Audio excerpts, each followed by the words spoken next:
Nhất xa sự hở chính em mà đem cái chính nhập. Hằng nghe lại phim ngay sẽ. Bác có bài bên mình nghe. Nãy thì bro chính em nghĩ nắp xin nhau cái tay pop. Bác cầm bà bà chung Ki khubor ka Batesi TV ka umdi basnyam bat pinjasliang Rupa Premium Meghalaya.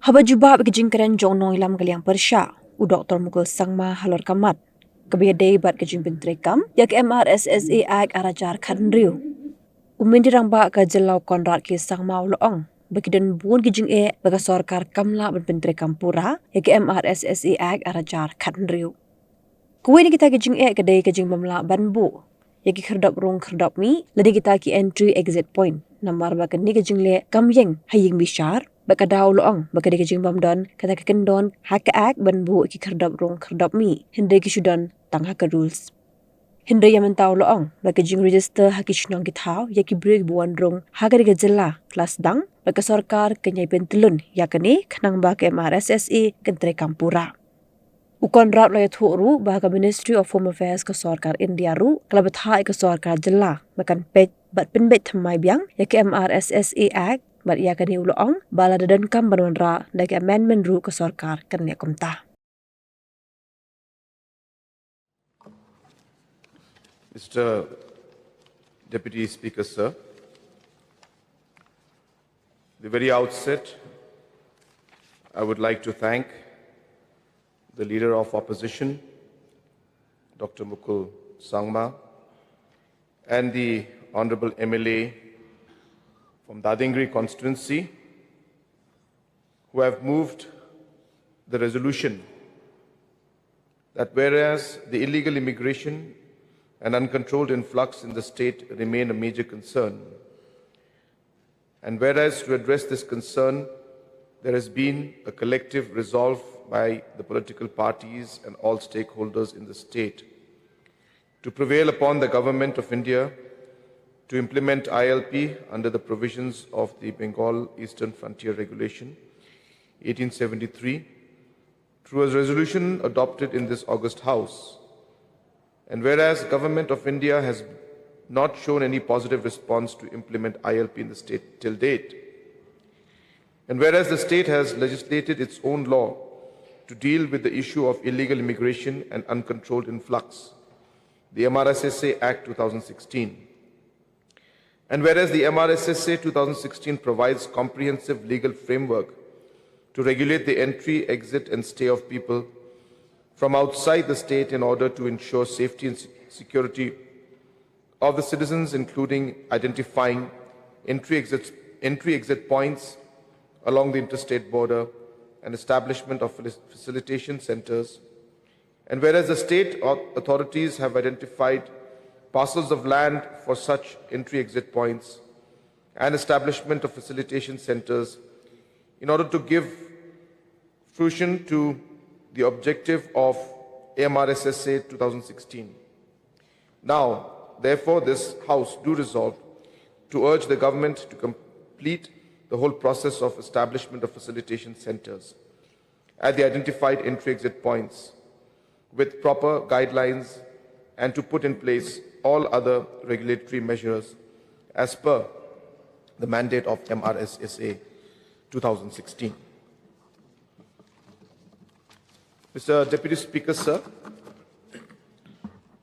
I would once again like to thank the Honorable LO for having brought this resolution. I think there is no doubt, I would not even use the word I think, I would rather say that there is no doubt that when it comes to illegal immigration and protection of our people and the protection of our land, it is the top priority of every single member of this House, and I'm sure every single citizen of our state.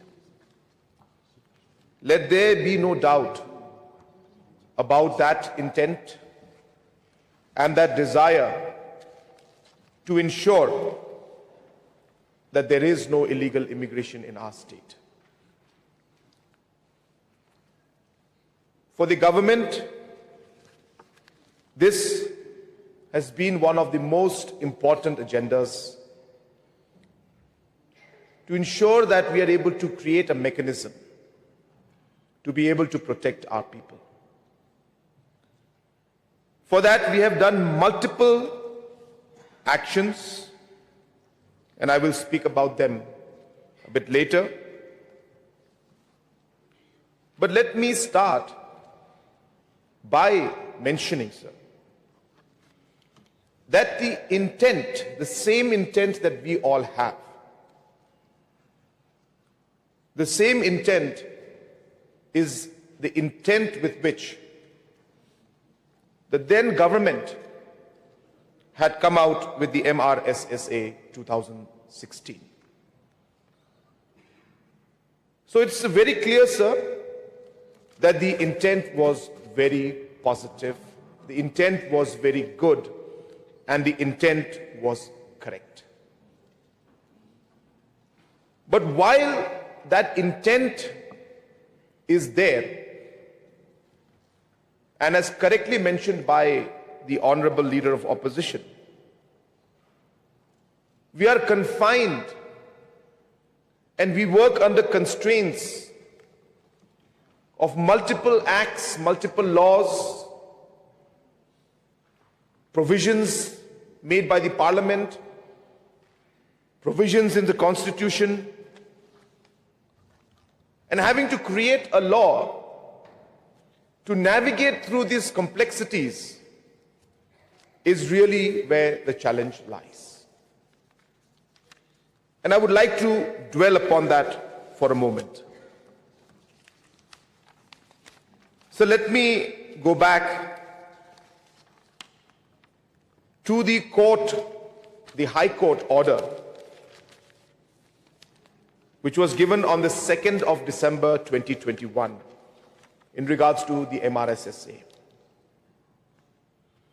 So the Honorable High Court noted, and I'll speak very slowly, sir, because this is very important words. The Honorable High Court noted that the provisions of the MRSSA, I mean 2016, are omnibus in nature, in as such as specific parameters for restricting and regulating the entry or movement of citizens at the entry and exit of Meghalaya were not specifically provided in the Act. This is the High Court order, sir. It says again, in as such as specific parameters for restricting and regulating the entry or movement of citizens at the entry and exit of Meghalaya were not specifically provided in the Act. And therefore, the Honorable High Court stayed the operation of such provisions during the course of the pendency of the PIL. Sir, again I go back to the point that we have to go through the entire scrutiny of court. The Act must and will be scrutinized by the judiciary. And that is exactly the challenge which the MRSSA faced. And as I was mentioning earlier, sir, that the court specified that the entry and exit were not, the parameters for restricting and regulating the entry or movement of citizens at the entry and exit of Meghalaya were not specifically provided in the Act. This really placed or put the challenge in front of us. And accordingly, the government, the judiciary stayed this operation, and we had to close down the entry-exit gates that we had constructed and the facilitation center that we had created. That is the first case that happened. Consequently, sir, we approached the High Court again, and as you all know, we were right in the thick of COVID-19, the pandemic. And in that particular case, we went back to court, and the High Court observed that the use of the facilitation center was limited for identifying and screening persons, whether they were afflicted by the dreaded disease of COVID-19 or not. I repeat, sir, the use of the facilitation center was limited for identifying and screening persons, whether they were afflicted by the dreaded disease COVID-19 or not. This aspect came to be noted by the Honorable High Court in its order 22nd of February 2022. And at the end, the PIL, the earlier PIL which was filed, was disposed by an order dated 27th May 2022, was disposed in view of the fact, so this is the most important part, in view of the fact that the relevant facilitation center were handed over to the health department for checking of coronavirus infection. So technically, it was more of a health concern that led to, and many states were, in fact, doing this aspect. And court specifically mentioned, sir, I will take the time to specifically read out what the court, in fact, ordered in the second order that it said. And the court order says that the checkpoints are in place, but it does not appear that anything untoward is being done for it, or the periodic checking has resulted in any serious impediment to free passage. So that the periodic checking has resulted in any serious impediment to free passage. So nothing appears to be there. This is what the court says. That is checking the free movement of individuals. Indeed, the petitioner says, that is the government, that the relevant gates have been handed over to the health department for checking for the coronavirus infection. And the activities at the gate were restricted to the same. The activities at the gate are restricted to the same, which means checking of coronavirus. Accordingly, the PIL number 13 is closed. Hence, the PIL at that point was closed, not because the court agreed to the provisions that were there or the provisions which were not there in the act, but because government at that point had said that these gates are, at that point in time, we were at the height of coronavirus, and that check gate was handed over to health department for entry exit. So I just wanted to clear the air around what the court has been saying. Sir, also,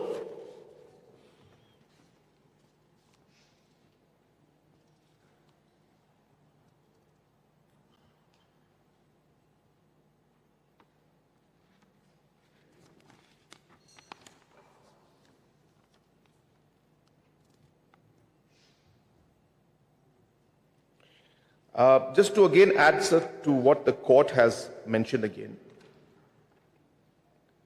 that as per Article 19, subclause 1D specifically, provides that all citizens the fundamental right to freely move throughout the territory of India. However, for the purpose of India, this fundamental right is subject to reasonable restrictions under Article 19, subclause 5 of the Constitution. However, for the purposes of the said section to be provided, reasonable restrictions, specific parameters must be identified when the movement of the citizens can be restricted. The Honorable High Court of Meghalaya has noted that these specific instances are not provided in the MRSS Act 2016 as far as the facilitation centers are concerned. So, sir, we faced this kind of a situation where there was a lot of legal scrutiny as to the provisions that were there in the Act of 2016 and obviously as per the rules that were then created. And this is not our interpretation, the judiciary interprets, and this is the High Court that interpreted what I just mentioned to you, sir. And hence, we were in a very difficult position to continue with the facilitation center or to activate any of the facilitation center, because the High Court completely has struck down the whole thing, saying that there is no specific, that there has to be certain specific parameters for identifying the restrictions and providing reasonable restrictions. We have to specify those purposes and instances, which is not there in the MRSSA Act. This is the interpretation of the court, sir. This is not my interpretation. So I just wanted to clarify that one point. So second, I think it's also important to take one step back. Now, what is the MRSSA objective? And Honorable LO will be in the best position to give more light on that. But apart from many other aspects, which I don't want to go into, there were two main agendas that were to be achieved by the MRSSA. First agenda was, of course, to have a mechanism for entry and exit, to be able to check who's coming in and are they going out. That was the first one, and based on that, the facilitation centers had to be put up. But the facilitation centers that were put up for the entry-exit did not stand the test of or the scrutiny of the judiciary. And I explained, sir, that the only reason why the PIL was disposed of at the second phase was because it was handed over to the Health Department to act as a screening point for COVID-19. The second purpose was to then, of the MRSSA, was to register and keep a track of people who are coming into the state. Now, that of course is an area where activity is going on, sir. And just so that the House is aware, that till February 14, 2026, 817 localities and 427 sub-localities have already been registered till date, sir. So this process is on. I take the suggestions of respected and honorable members. Our honorable member from Dading has suggested that we should start the exercise in other parts of the state, in Jingeh Hills also, in Garo Hills also, and I definitely take this suggestion as a positive suggestion.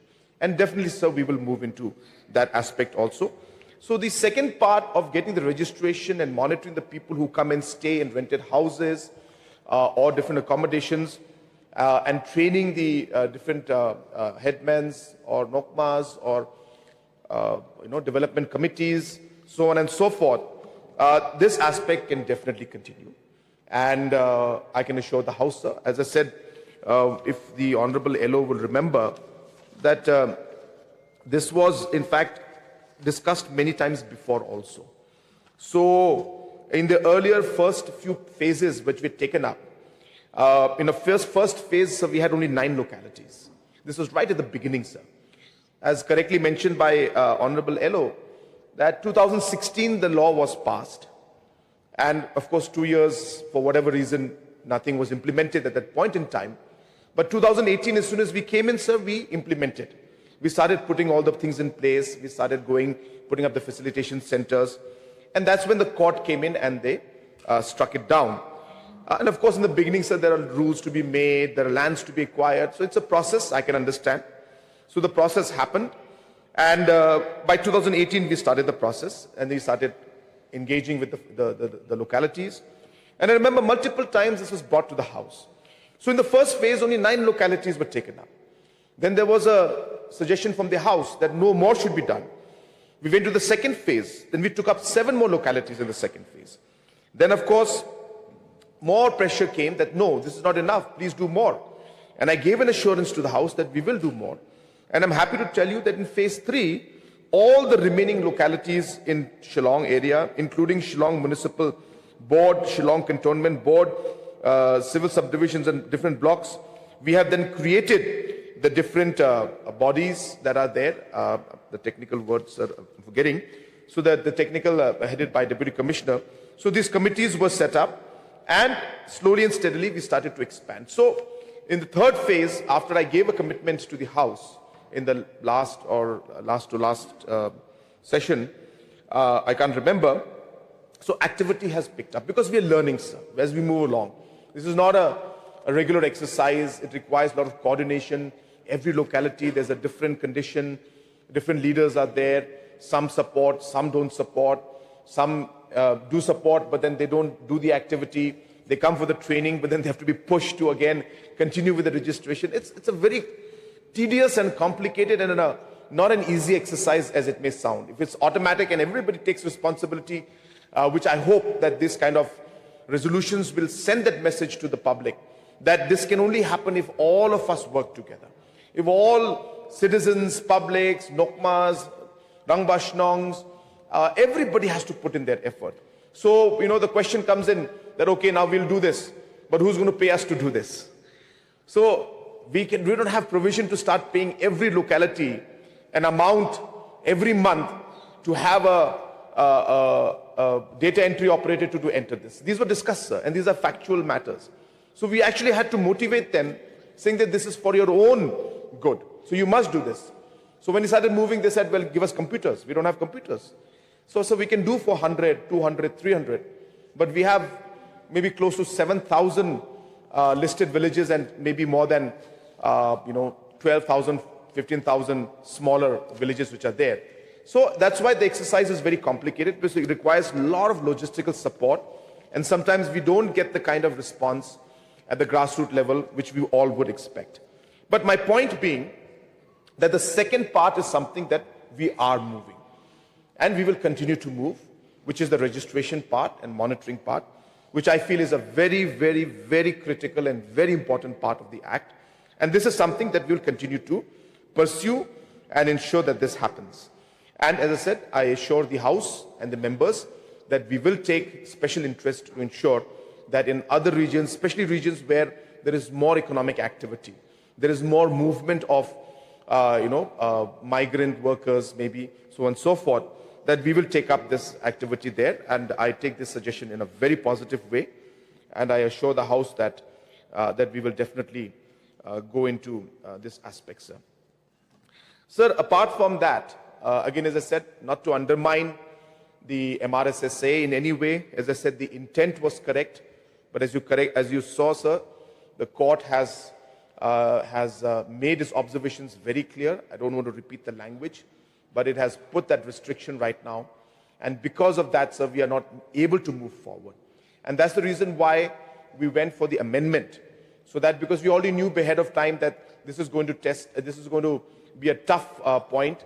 The fact that the amendment did not go through, therefore, it did not impact the court order. The court order came out based on the 2016 Act, sir. It did not come out on the basis of the proposed amendment that we were thinking.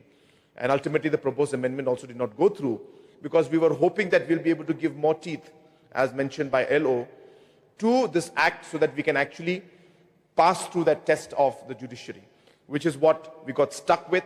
And of course, there were multiple challenges. We know what happened. And because of that, ultimately, this ended up in MHA. And also, I want to just share with all of the members of the House that when this went to MHA, the written reply that came to us from Government of India was that the proposed amendments in the bill appears to have outreached the original intent of the MRSSA by seeking details of all persons rather than only tenants already residing in the state, entering into the state and providing for punishment for not doing so. So the proposed amendment bill appears to be violating Article 19(1)(d) and E of the Constitution. Now, so we had to do this. We had to do this because of the fact that the rules that were created and the desire of the people was to be able to check every single person coming in. And we were not able to do that based on the existing law and the existing, the rules said that we will now check everybody, but provisions in the law were not there. The provisions of the law stuck, as Honorable LO will know, stuck to criminals who are there or tourists who are coming in, so on and so forth. But as I said, that also had to be mandated in the Act itself. So that's where the clash took place. That's where the confusion took place. That's where the complications came out. And that's why we were not able to take things forward.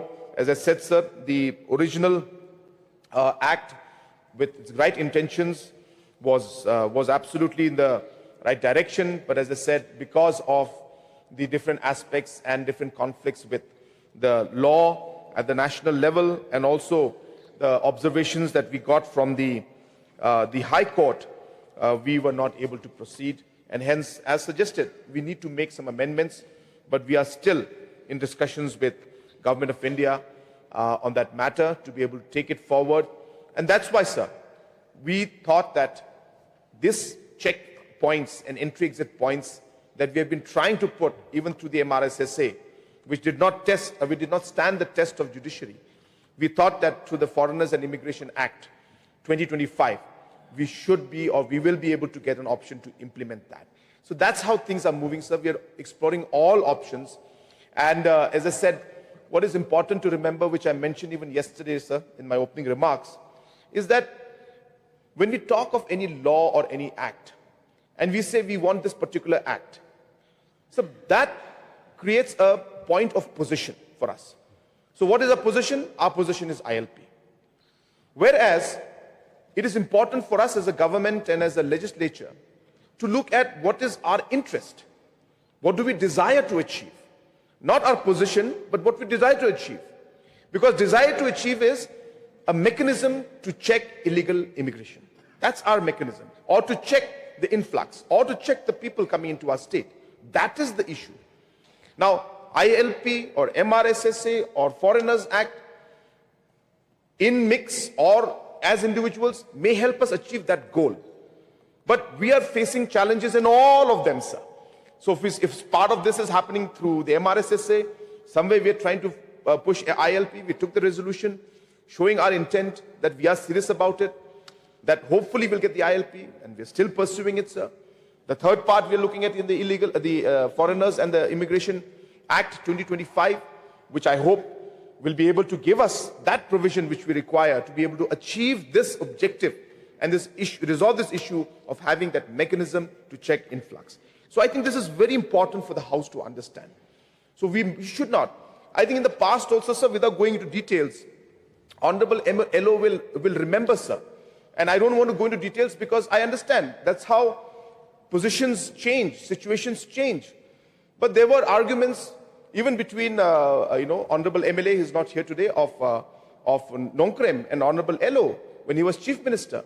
When they did not agree that no, one said we should have ILP, then the other said no, we should not have ILP. To the extent that the LO had even said that then CM had said that, you are changing your stand now. Earlier you said you want ILP, now you don't want ILP. So my point being, sir, that our positions can change. It's natural, sir, because we start to understand the pros and cons of a certain position. So what I'm trying to tell the House, sir, is that we should not be driven by a position. We should not be driven by the fact that, oh, I will not change my stand, ILP is my stand. We have to realize that we need to achieve our goal, not to win on our stand. Our goal is a mechanism. So how do we change? And therefore in the past also, and for me also, sir, sometimes I see plus in it, sometimes I see minus in it. My position changes based on what I understand better of the situations in the law. So these things happen, sir. But my larger point that I'm trying to make, sir, is that as legislatures, we need to go beyond position. We need to go beyond position. Our positions change in the sense that today I say that ILP is good, tomorrow I may say ILP is not good, the after I may say no, for Foreigners Act is good, I may not say it's not good. So those can change, but our objective remains the same. So I would like to urge the House that we should think in that positive term, be united in our efforts, and work towards that common objective of creating that mechanism to achieve that final goal, sir. Having said that, sir, what do we do with our laws and regulations is obviously a mechanism that we'll put in place. We're working towards that. We're doing our thing, our work, and trying to improve that, which is a continuous process. But at the end of the day, what is important is to remember that we have a larger socio-economic issue. Whether you talk of illegal immigration, or whether you talk of unemployment, all of the other aspects, So these are all connected together. And at the end of the day, it is only by finding long-term socio-economic solutions. Number two, in the long run, ensuring that every stakeholder at every level plays their role and takes their responsibilities seriously.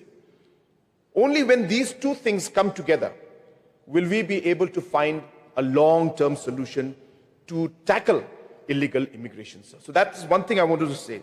Now, what do I mean by long-term, sir? So when you think of long-term, correctly as mentioned, today, why do illegal immigrants come into our state? If you talk of a person from Bangladesh, for example, wants to come in and start, sir, they don't want to come to our state because they want to vote here. They don't. They're coming in here because of economics. They're coming in here because they're getting a job. The Honorable MLA from Dadingri mentioned that there were some individuals in a certain incident who are from a different country. Why did they come here? Because of economics. It's not they want to vote. But at the end of the day, they realize that the only way to earn and be able to get economics is to be able to get identity and be a voter here. Whereas if you look at many, many developed nations that are there, what do, sir? They create, and I spoke about this about, I think maybe about 10 years, almost 8 years back, sir. That if you look at other nations, I'll give example of Australia. They give you what they call a work permit. You can work, you can earn, you pay taxes, you can do everything in Australia because they don't have enough manpower, say for doctors, for nurses, or other skills that are required out there.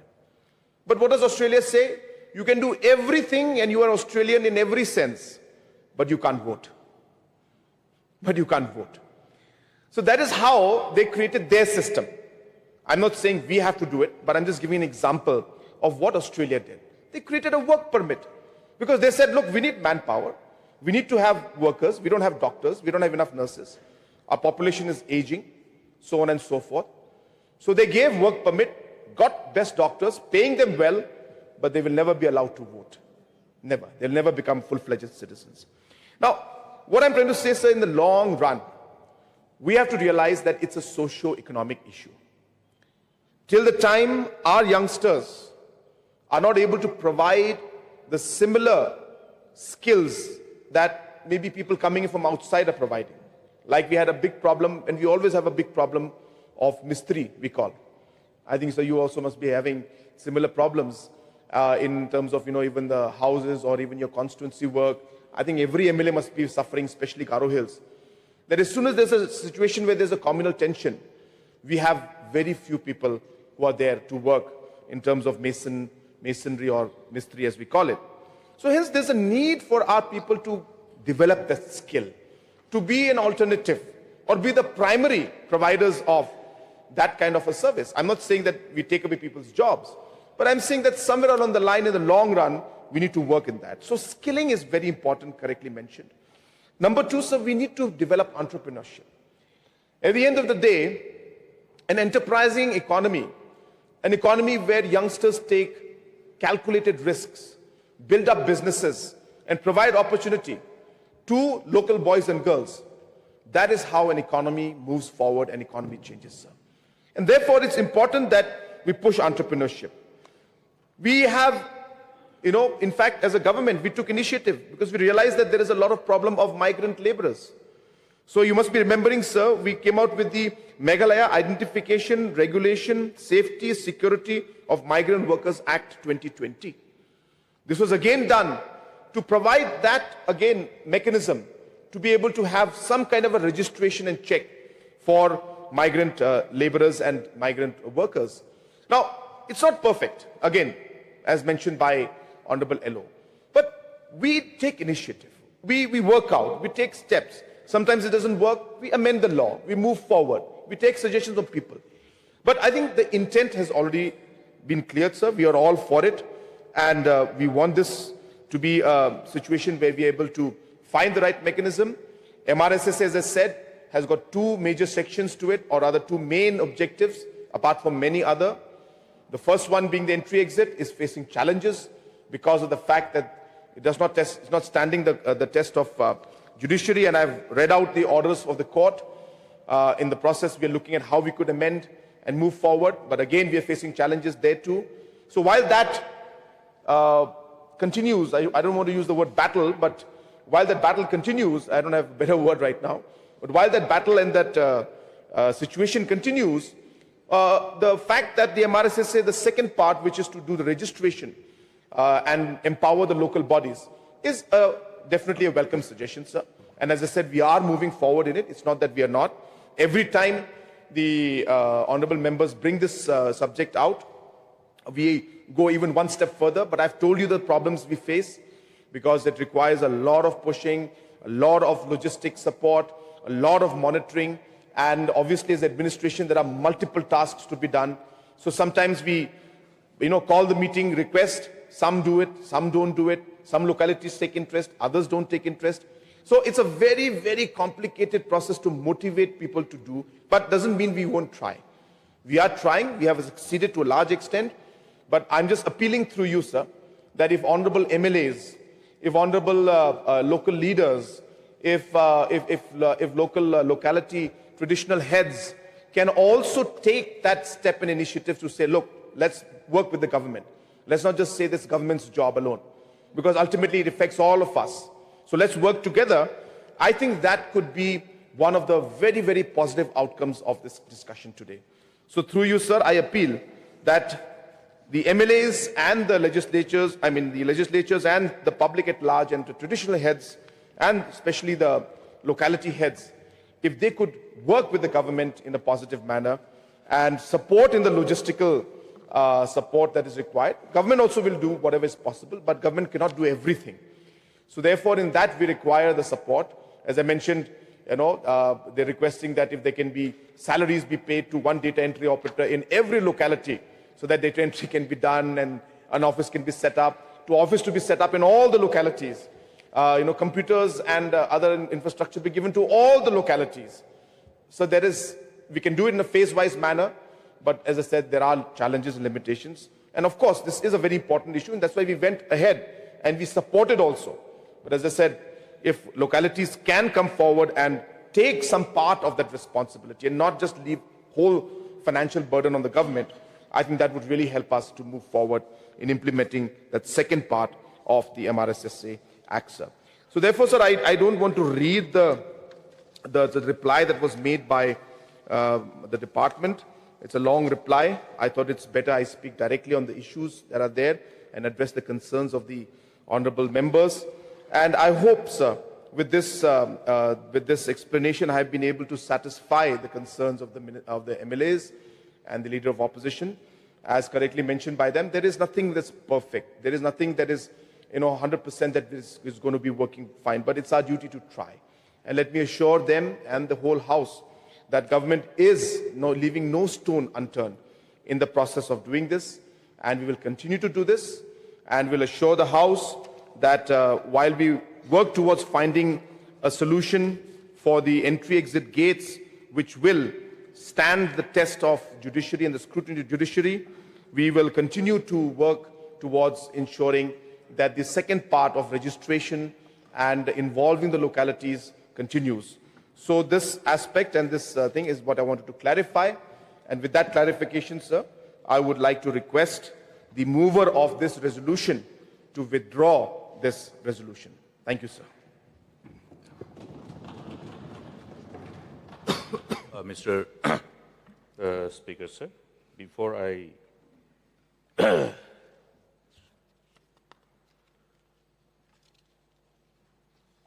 express my mind of withdrawing or not withdrawing the resolution, I would like to, at the very outset, thank the Honorable Chief Minister for being very exhaustive and for being pertinent to the points, which comes as a kind of hurdle in the whole process of implementation of this very important law that this August House agreed to pass, and it has become an act. Now, we know that there will be challenges at the time of implementation, because the whole provisions of this act itself has certain components where certain sense of restriction of people's right, fundamental rights will be perceived during the process of implementation. This challenge was discussed exhaustively. But here, one thing is that this law actually is designed, if we go by the intent, so that it will be an enabling moment for us to understand how we should move forward to give fruition to the objective in a manner where probably we have to come back to this August House to have the appropriate amendment, for which I think a healthy discussion will always be important and necessary. Here, to give an idea, is that the initial intent of the Act was to ensure the safety and security of the citizens of the state by preventing anti-social elements from gaining shelter in the state, which might be detrimental to the peace and tranquility, to maintain public order and peace, to verify and regulate the tenants residing in rented houses in the state, to establish district task force and facilitation centers, to facilitate effective enforcement of various laws for safety and security of the citizen and for matters connected therewith or incidental thereto. Therefore, this facilitation center and other measures are not to work in silo in as far as the mandate of the law is concerned. We have Foreigners Act 1946 and various other laws which is now to a great extent subsumed in Immigration and Foreigners Act 2005. But there are a number of laws. So while implementing, like we have the infiltration check gate. In Garobada we have, in Barnihat we have. So these are by virtue of the mandate of the existing laws which are enacted by the parliament. So how we synergize our endeavor. So therefore, if the court's observation was probably without giving, because sometimes we have to also know how to defend certain cases when we are subjected to judicial scrutiny.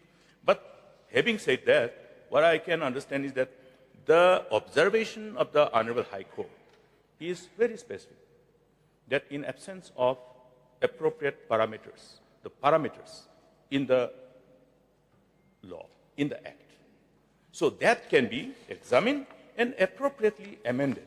If the court observation was 2022, now this is 2026.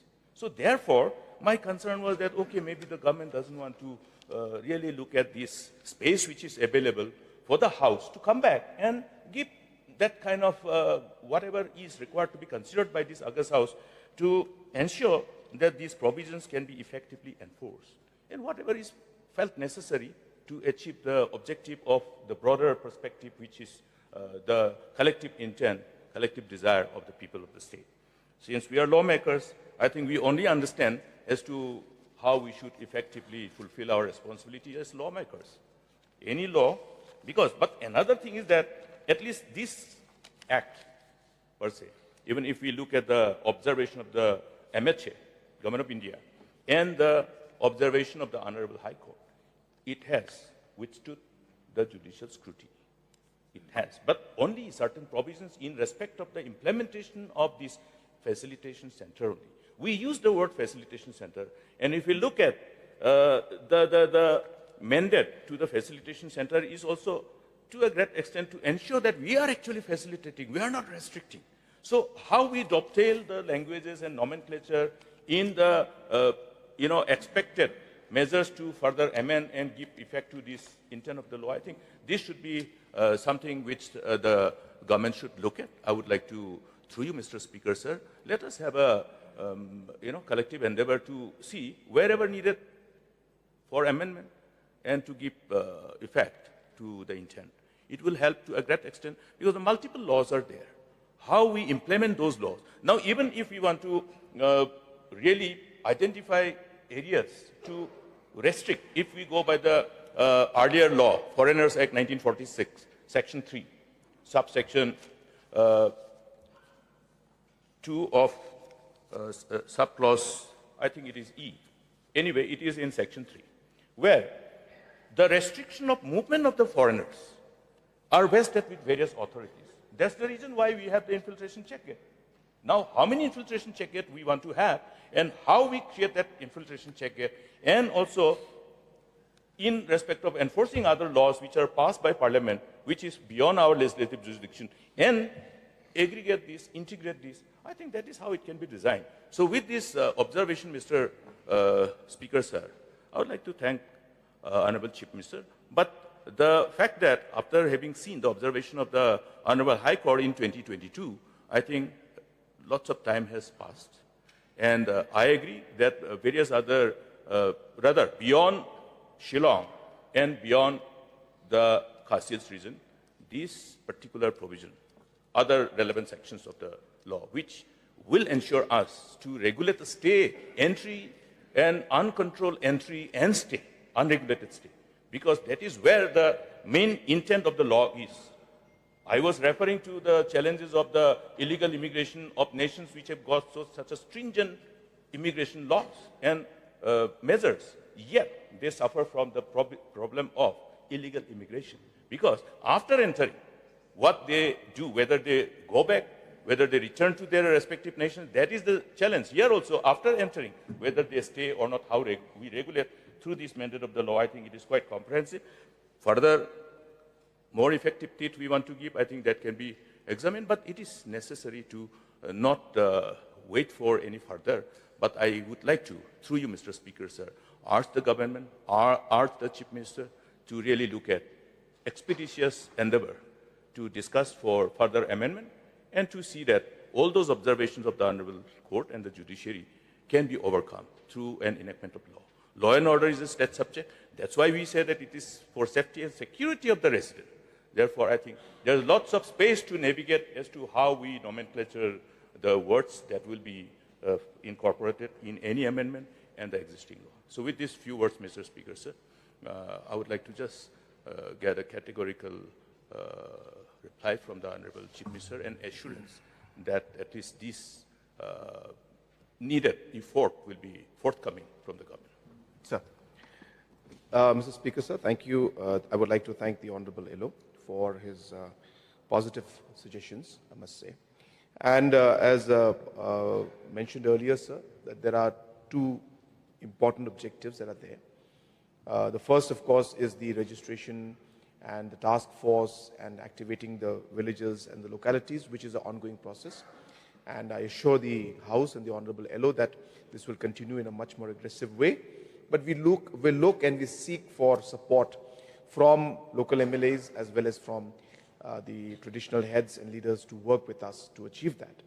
In the second part, sir, in fact, MHA has asked us to relook into the aspects of the MRSSA. So we have been given a mandate, I should say, by the MHA, saying that you need to relook into this MRSSA.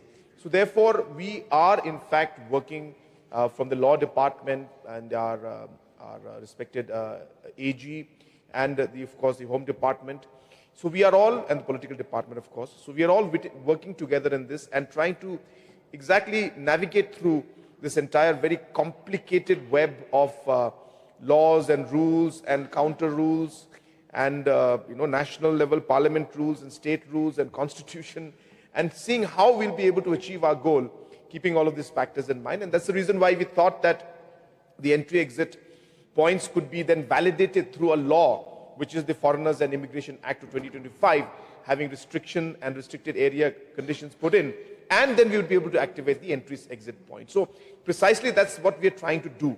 But definitely we'll welcome suggestions, and if this requires us to engage with our political parties, we will welcome that, and we will have a session where we will discuss, or multiple sessions I should say, where we'll take suggestions from the political parties on this matter and see how we could navigate and figure out how the MRSSA could be amended and be given more strength. So all, as I said, sir, our intent is the same. We are all on the same boat in this particular objective, and let it be very clear to the House that we are very open to suggestions. We are very keen to find a solution. We have faced a lot of difficulty and challenges because of multiple reasons, but we are slowly and steadily moving forward. But as I said, I assure the House that we will definitely re-examine the entire aspect and see how we could bring in relevant amendments in the MRSSA, which would, again, as I said, stand the and the scrutiny of the judiciary as well as of the Government of India and the Parliament. So with this assurance, sir, I once again would like to urge through you to request the Honourable LO if you can withdraw the resolution. May I know the mind of the mover of the resolution, whether he wishes to withdraw or not withdraw?